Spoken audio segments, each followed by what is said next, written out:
Om Shanti. Good morning. आज प्यारे बाबा के मधुर महावाक्य 29 जुलाई 2025 के सुनते हैं।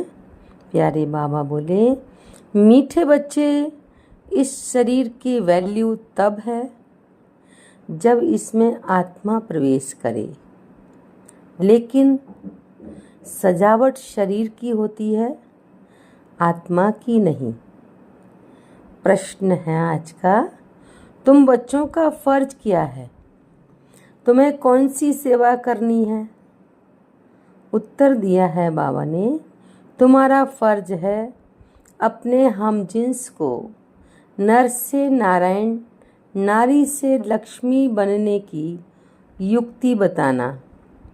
तुम्हें अब भारत की सच्ची रूहानी सेवा करनी है। तुम्हें ज्ञान का तीसरा नेत्र मिला है, तो तुम्हारी बुद्धि और चलन बड़ी रिफाइन होनी चाहिए। किसी में मोह जरा भी न हो। गीत है आज का, नयनहीन को राह दिखाओ प्रभु। ओम शांति। डबल ओम शांति। तुम बच्चों को रेस्पॉन्ड करना चाहिए। ओम शांति। हमारा स्वधर्म है शांति। तुम अभी शांति के लिए थोड़े ही कहाँ जाएंगे। मनुष्य मन की शांति के लिए साधु संतों के पास भी जाते हैं ना। अब मन बुद्धि तो है आत्मा के आर्गन्स। जैसे यह शरीर के आर्गन्स हैं, वैसे मन और बुद्धि और चक्षु। अब चक्षु जैसे यह नयन है, वैसे वह नहीं है। कहते हैं, हे प्रभु, नयनहीन को राह दिखाओ, बताओ। अब प्रभु व ईश्वर कहने से वह बाप का लव नहीं आता है। बाप से तो बच्चों को वर्षा मिलता है। यहाँ तो तुम बाप के सामने बैठे हो, पढ़ते भी हो। तुमको कौन पढ़ाते हैं? तुम ऐसे नहीं कहेंगे कि परमात्मा व प्रभु पढ़ाते हैं। तुम कहेंगे शिव बाबा पढ़ाते हैं। बाबा अक्षर तो बिल्कुल सिंपल है भी बाप दादा। आत्मा को आत्मा ही कहा जाता है। वैसे वह परम आत्मा है। वह कहते हैं, मैं परम आत्मा यानी परमात्मा तुम्हारा बाप हूँ। फिर मुझ परम आत्मा का ड्रामा अनुसार नाम रखा हुआ है शिव। ड्रामा में सबका नाम भी चाहिए ना। शिव का मंदिर भी है। भक्ति मार्ग वालों ने तो एक के बदले अनेक नाम रख दिए हैं और फिर ढेर के ढेर मंदिर बनाते रहते हैं। चीज़ एक ही है। सोमनाथ का मंदिर कितना बड़ा है, कितना सजाते हैं। महलों आदि की भी कितनी सजावट रखते हैं। आत्मा की तो कोई सजावट नहीं है। वैसे परमात्मा की भी सजावट नहीं है। वह तो बिंदी है। बाकी जो भी सजावट है वह शरीरों की है। बाप कहते हैं, न हमारी सजावट है, न आत्माओं की सजावट है। आत्मा है ही बिंदी। इतनी छोटी बिंदी तो कुछ पार्ट बजा न सके। वह छोटी सी आत्मा शरीर में प्रवेश करती है तो शरीर की कितने प्रकार की सजावट होती है। मनुष्यों की कितने नाम हैं। किंग क्वीन की सजावट कैसे होती है। आत्मा तो सिंपल बिंदी है। अभी तुम बच्चों ने यह भी समझा है, आत्मा ही ज्ञान धारण करती है। बाप कहते हैं, मेरे में भी ज्ञान है ना।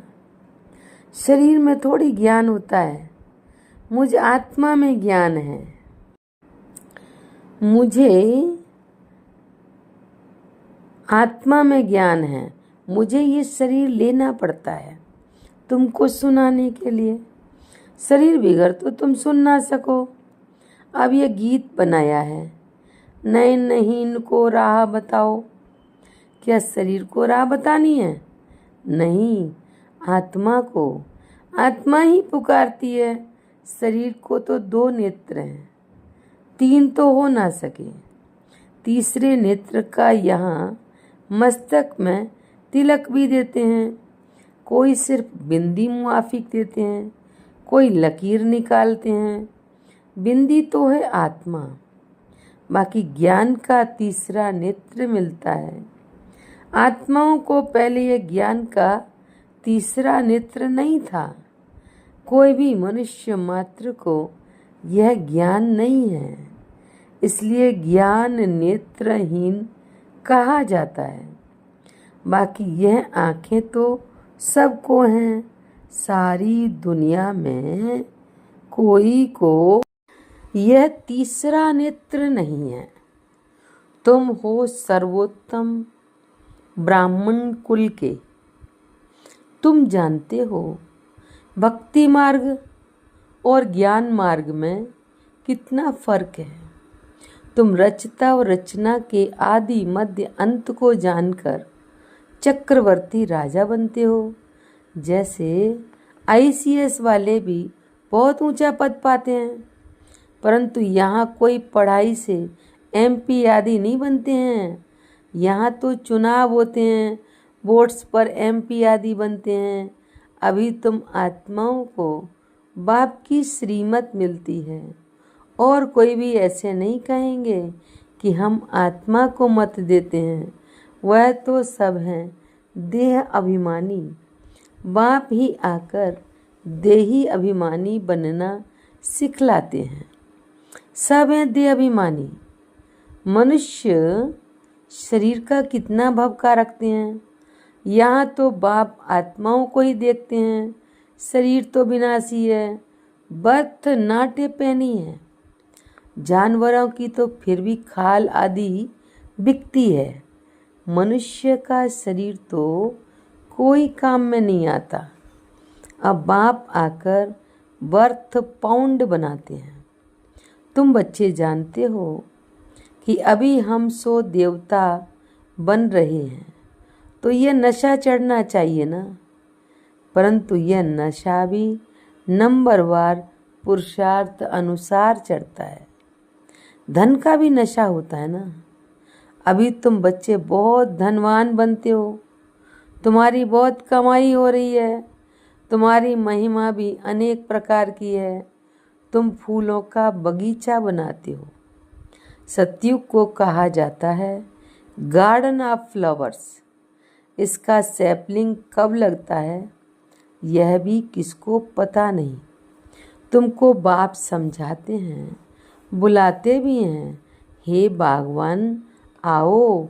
उनको माली नहीं कहेंगे, माली तुम बच्चे हो जो सेंटर्स संभालते हो। माली अनेक प्रकार के होते हैं, बागवान एक ही है। मुगल गार्डन के माली को पगार भी इतना बड़ा मिलता होगा ना। बगीचा ऐसा सुंदर बनाते हैं जो सब देखने आते हैं। मुगल लोग बहुत शौकीन होते थे।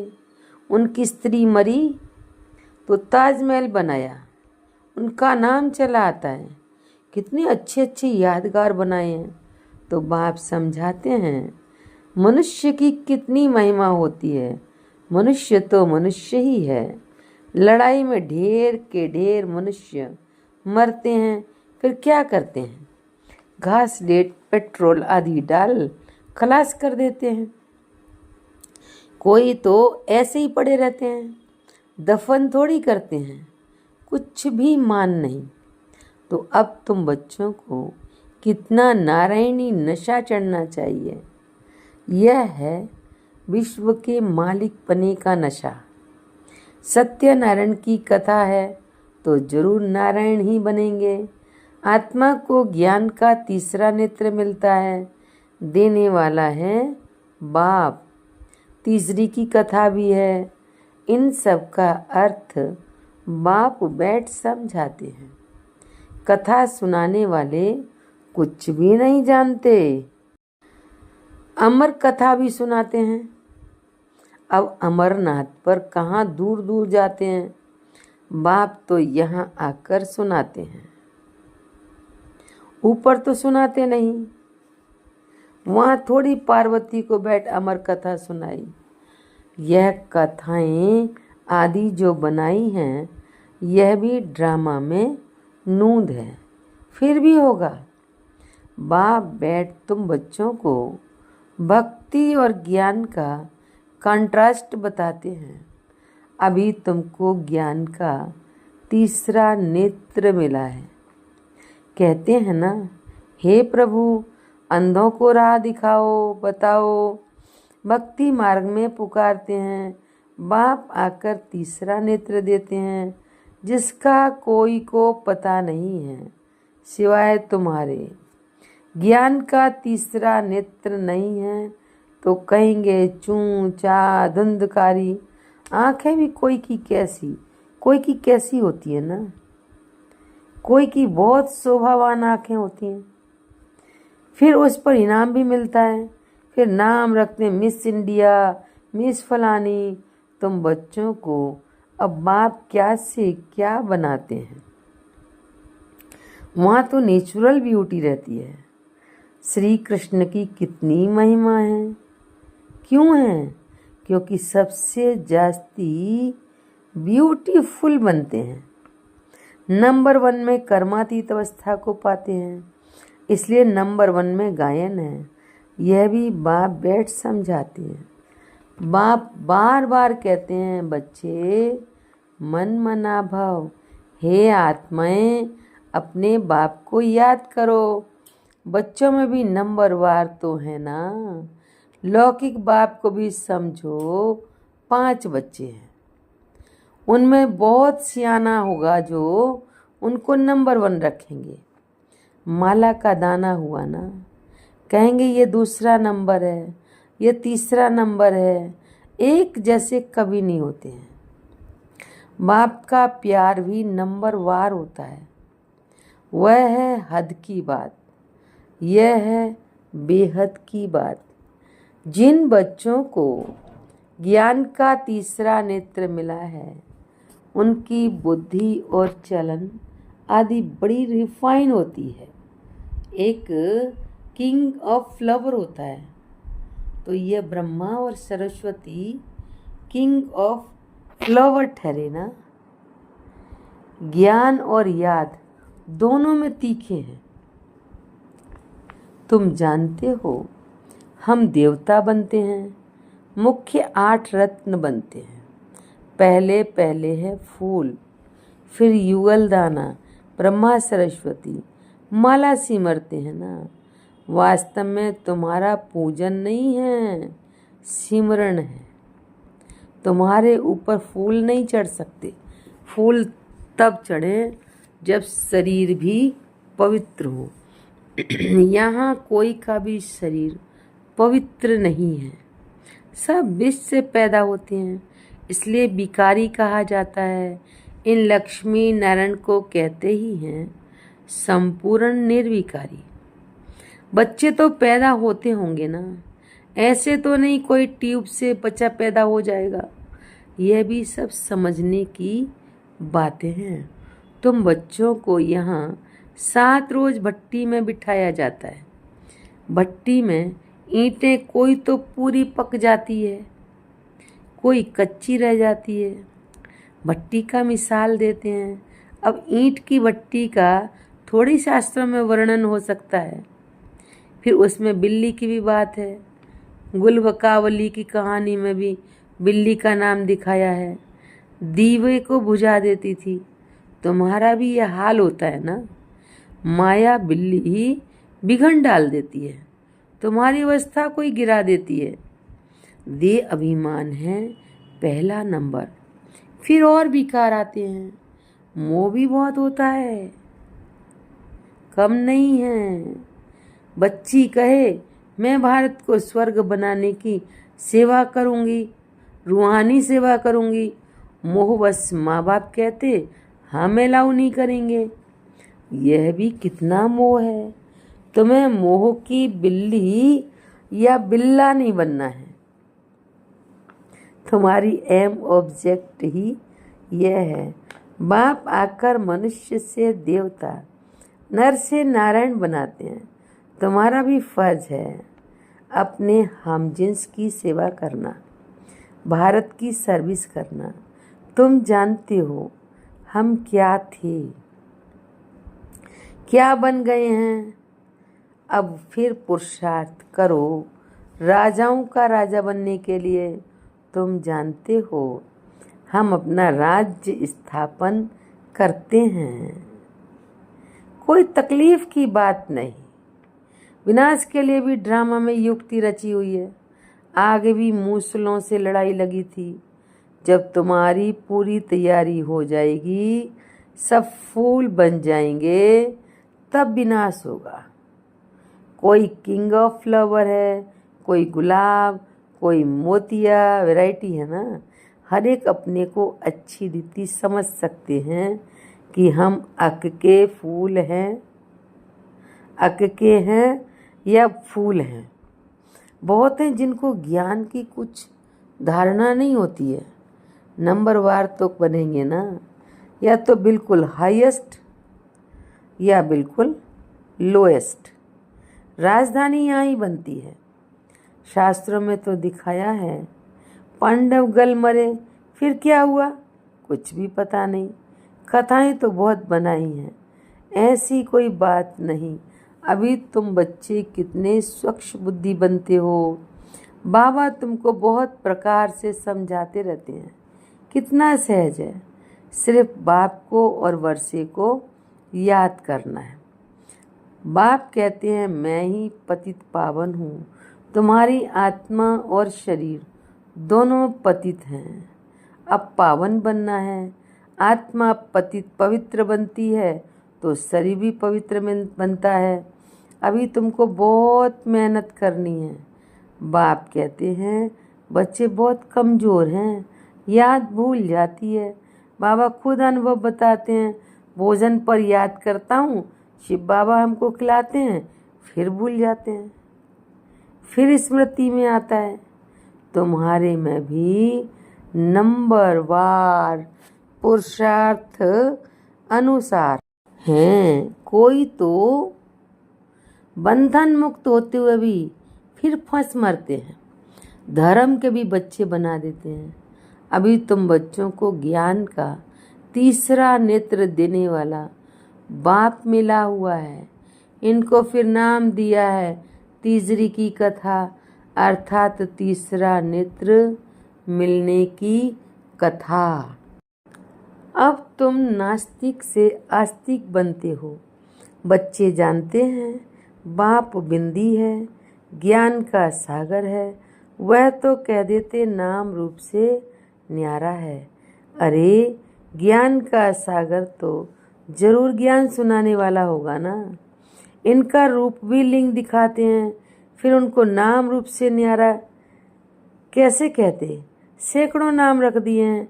बच्चों की बुद्धि में यह सारा ज्ञान अच्छी रीति रहना चाहिए।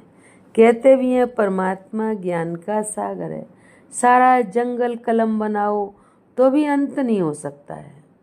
अच्छा, मीठे मीठे सिक्की लदे बच्चों प्रति माता पिता बाप दादा का याद प्यार और गुड मॉर्निंग। रूहानी बाप की रूहानी बच्चों को नमस्ते।